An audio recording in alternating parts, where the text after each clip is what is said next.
Hello students, welcome to the video class for the subject switchgear and protective devices. So today we will start the topic circuit breaker. So in today's class we will discuss about the definition and principle of operation of circuit breaker and arc phenomena and the principle of arc extinction, then methods of arc extinction. So these are the topic which we will cover in today's video session.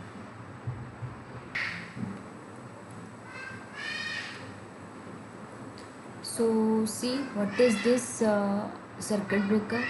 So normally circuit breaker is also comes under switchgear devices or protective devices. Okay, so see, during the operation of power system, it is desirable and necessary to switch on or off the various circuits like your transmission lines, distributor, generating plants, etc.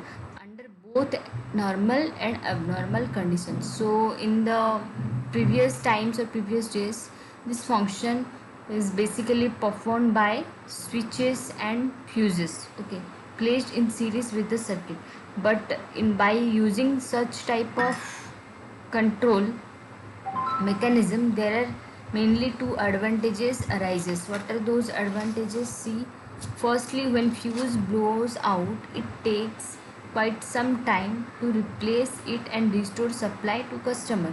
And second one is the fuse cannot successfully interrupt heavy fault current that result from faults on modern high voltage and large capacity circuit. Okay, so due to these disadvantages, the use of switches and fuses is limited to low voltage and low capacity circuit, because in high voltage or large capacity circuit, fuse cannot interrupt heavy amount of fault current. Okay, that's why fuse is limited to only low voltage and small capacity circuit. So what happens here?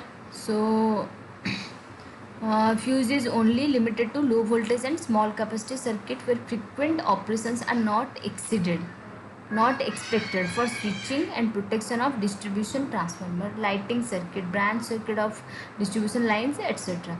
So with the advancement of power system, the lines and other equipment operate at very high voltage and carry large current. Okay, so the arrangement of switches along with fuses cannot serve the desired function of switchgear in such high capacity circuit.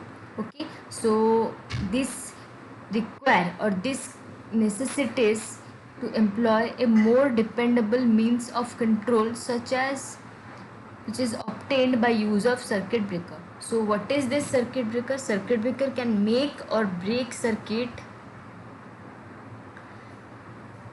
Circuit breaker can make or break the circuit either manually or automatically under all condition, like no load condition, full load condition, and short circuit condition. So this is our main definition of circuit breaker. So we will discuss different characteristics of circuit breaker one by one. Okay, so see, circuit breaker is a piece of equipment which can make or break circuit either manually or by remote control under normal condition, and it can break the circuit automatically under fault condition. And the last one is that it make the circuit either manually or by remote control under fault condition. Okay, so what is its operating principle? Let's discuss about this. Okay, so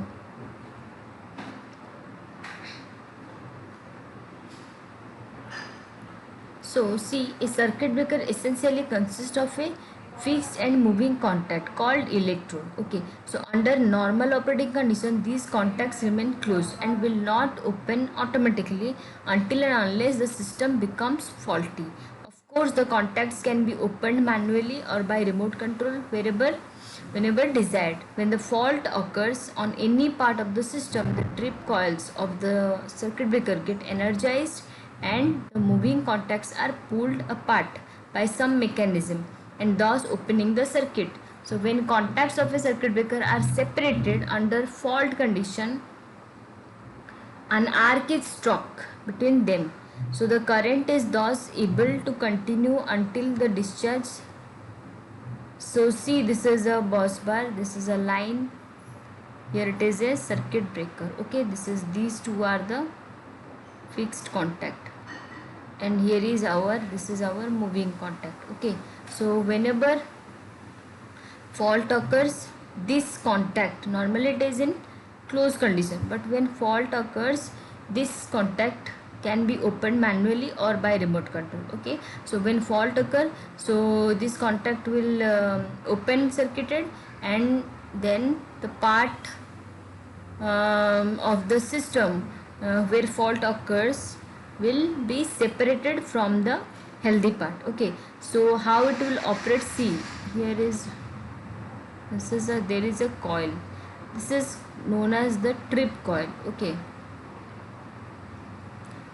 so about this circuit I already discussed in the brief section, in the introduction section, but this also we will study in detail in the later part. Okay, so see what happens. So when circuit breaker open, the fixed contact, moving contact separated, and then the faulty part is disconnected or separated from healthy part. Okay, but what happens, see, when the contact of circuit breaker are separated under fault condition, the arc is struck between them. See, here arc is like this is the arc, so arc is struck between them, so the current is thus able to continue until discharge ceases.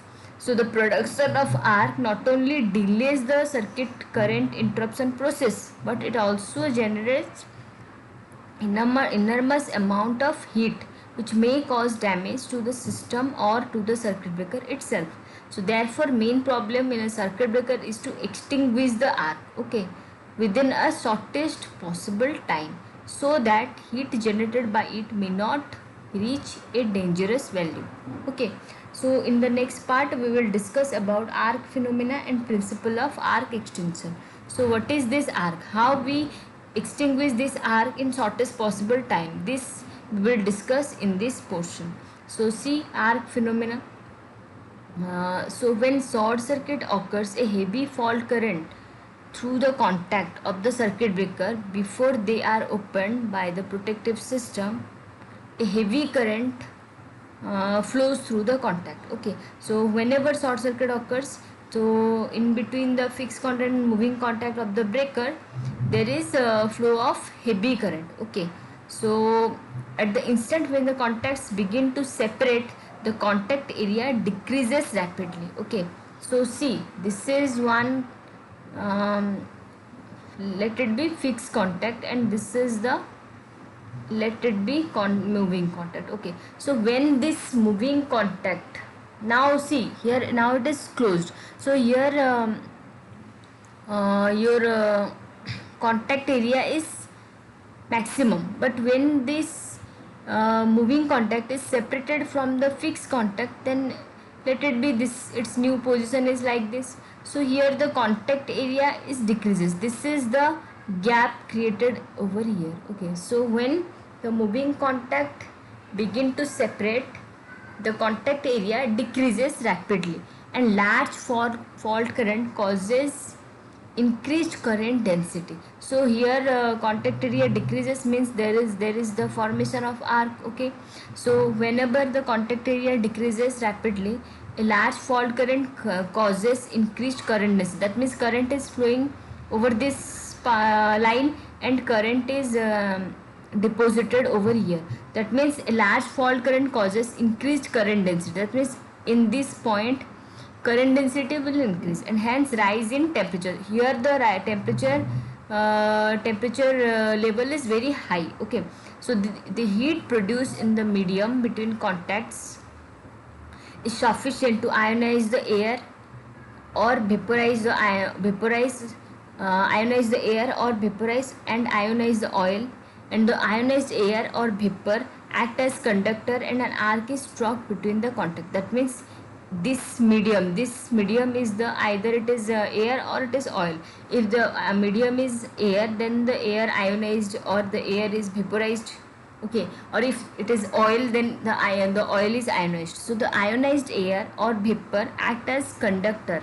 Okay, so this is the fixed contact now, like this, and this is the moving contact. Okay, it is separated out. So in this gap area, this is ionized or vaporized. Okay, and here the arc is struck. Okay, due to the ionized air or vapor act as conductor, and an arc is struck between the contact. So the potential difference between the contacts is quite small in between these two contacts, this point and this point.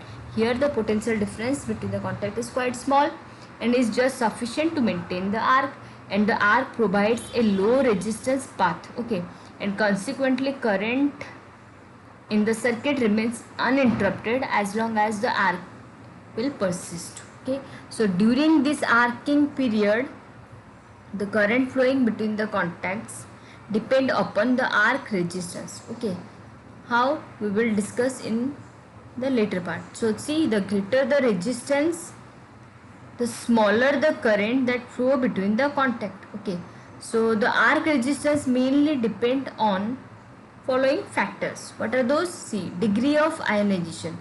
If the arc resistance increases with decrease in the number of ionized particle between the contact. That means if here the ionized particle is less, if the number of ionized particle in this area, if it is less, then the arc resistance is more or greater, and then it depend, here the arc resistance it depend on the degree of ionization. Okay, if the number of ionized particle here, if the number of ionized particle decreases, then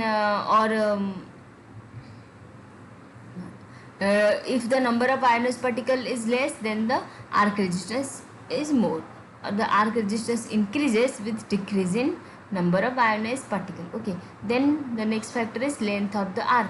The arc resistance increases with length of the arc. Okay, that means separation of contact. So whenever we increase this separation, the length of the arc will increase. Okay, and when the length of the arc is in increasing mode, then the arc resistance is also increasing. Okay, so arc resistance increases with the length of arc. Then the last one is the cross section of arc. See, the arc resistance increases with decrease in area of cross section of arc. See, if this is a fixed contact and it is a separate moving contact, so here the contact area. Okay, so area of cross section of arc. See, here the arc area is like this. If this is moving more far away from this fixed contact, then the arcing area will increase. That means whatever the area of cross section of the arc is in if it is what means the area of cross section of the arc, if it is decreases, that means see, in this position, if it is closed and it is just in opening position, here the area of cross section of arc is more. Okay, but whenever it is moving far away from the fixed contact, then the area of cross section of arc is in decreasing mode. Okay, so whenever there is decrease in area of cross section of arc, the arc resistance increases. Okay, so these are the following factors on which arc resistance depends, and current depends on the arc resistance. Okay, that means the current that current flows in between the contact, that depends on the arc resistance. So let's discuss with the principle of arc extinction. That means how we extinguish the arc. So see, before discussing the method of arc extinction, it is necessary to examine the factors responsible for the maintenance of arc between the contacts. Okay, so what are the factors which are actually responsible for the maintenance of arc. So first we have to know these factors. After that we can realize, we can understand what are the principle for arc extinction. So the factors responsible for the maintenance of arc is potential difference between the contacts and ionized particle between the contacts. Okay, so see, when contacts have small separation, the potential difference between them is sufficient to maintain the arc.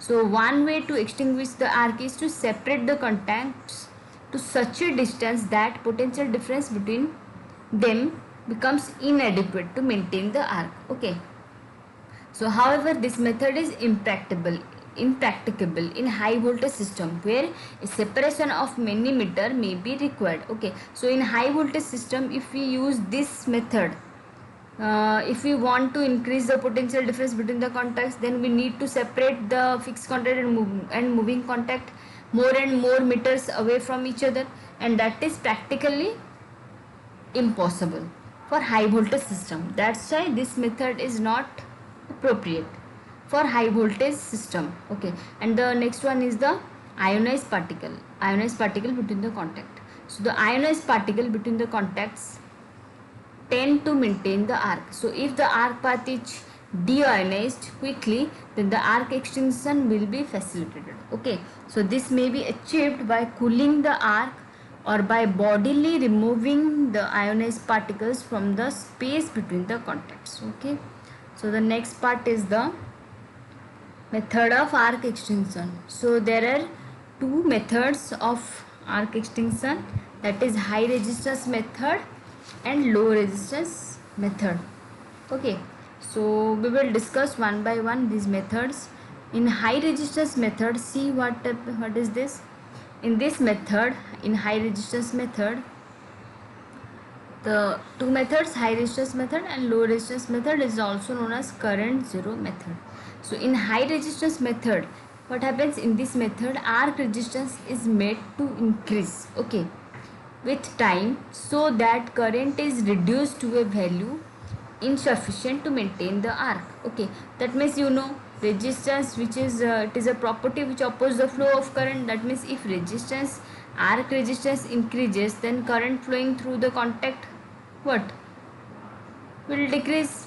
Okay, so we need to increase the resistance. Okay, so this is the high resistance method. So the current is interrupted or the arc is extinguished when the arc resistance is made to increase with time, so that current is reduced to a value insufficient to maintain the arc.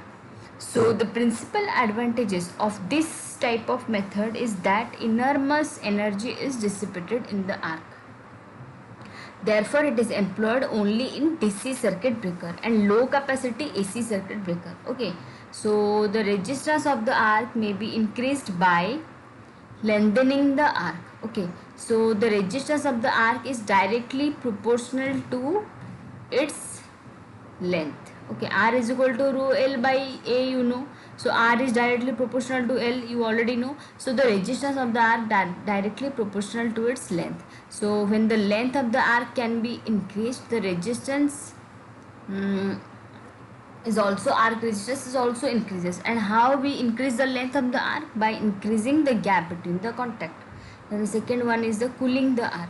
So cooling helps in deionization of the medium between the contacts. This increases arc resistance, and efficient cooling may be obtained by a gas blast directed along the arc.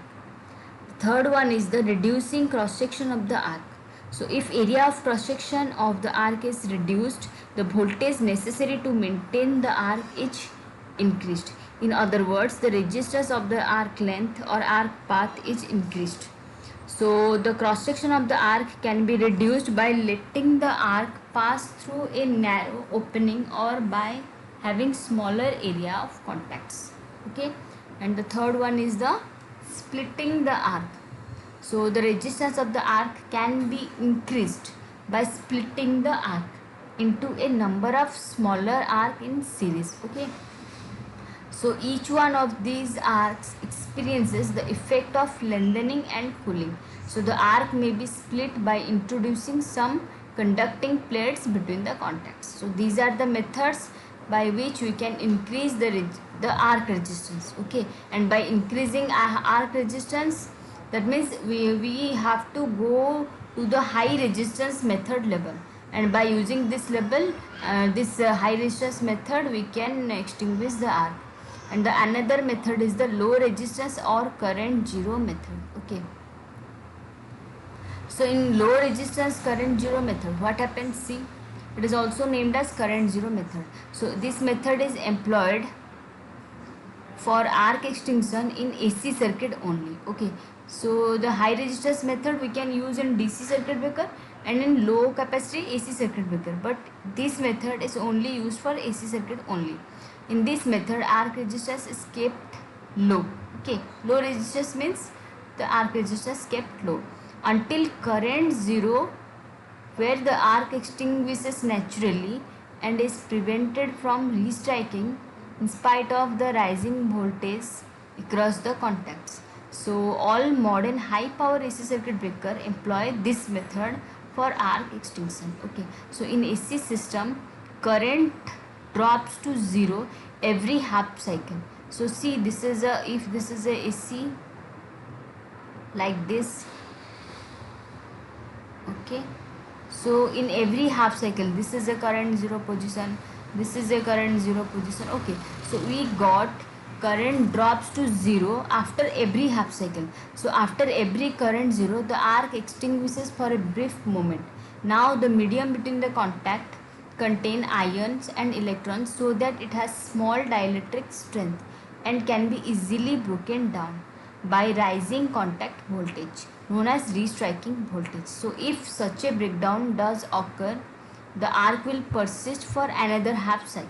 Okay, so if immediately after current zero, the dielectric strength of the medium between the contact is built up more rapidly, then the voltage across the contacts, the arc fails to restrike and the current will be interrupted.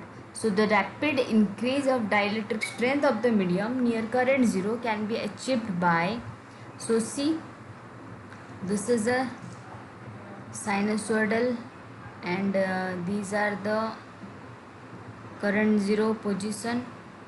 Okay, so this is one current zero position, this is one current zero position, this is one current zero position, this is one current zero position. So in every current zero, the arc extinguishes for a brief moment naturally. Okay, so now the medium between the contact contain ions and electron, so that it has small dielectric strength and can be easily broken down by rising contact voltage, known as rising voltage.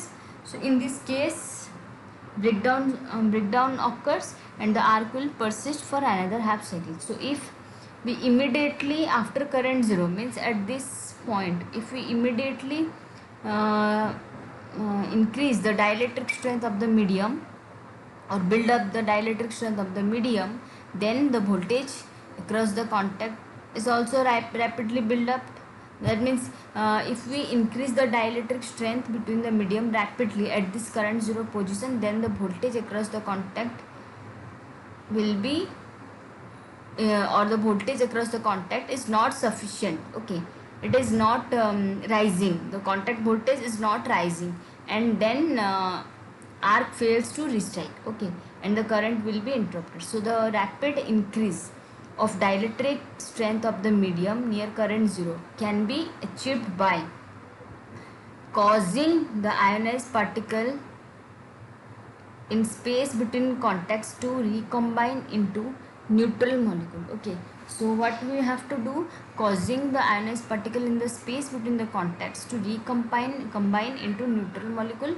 And the second method is the sweeping out the ionized particle and replacing them by unionized particle. Okay, so therefore here the real problem in AC arc intrusion is to rapidly deionize the medium.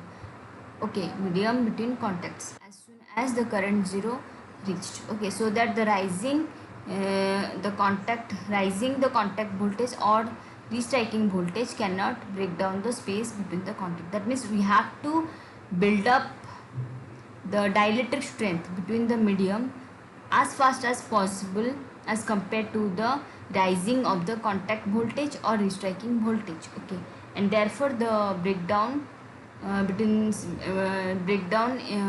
cannot occur between the in between the space between the contacts. Okay, so the deionization of the medium can be achieved by lengthening the gap.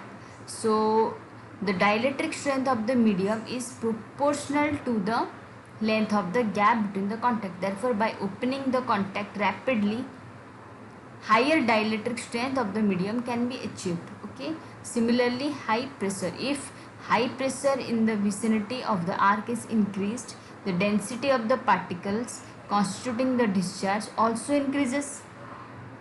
The increased density of the particle causes higher rate of deionization, and consequently the dielectric strength of the medium between the contacts is increased. Third method is the cooling. So natural combination of ionized particle takes place more rapidly if they all are allowed to cool. Okay, therefore dielectric strength of the medium between the contact can be increased by cooling the arc. Okay, the last one is the blast effect. So if ionized particle between the contacts are swept away and replaced by unionized particle, the dielectric strength of the medium can be increased considerably. This may be achieved by a gas blast directed along the discharge or by forcing oil into the contact space. So these are all about the methods of arc extension. So from today's video, we are able to know about the circuit breaker and its principle of operation. We know about the arc phenomena. We know different methods of arc extinction, how to extinguish these arcs. We knew by studying this topic. Okay, thank you.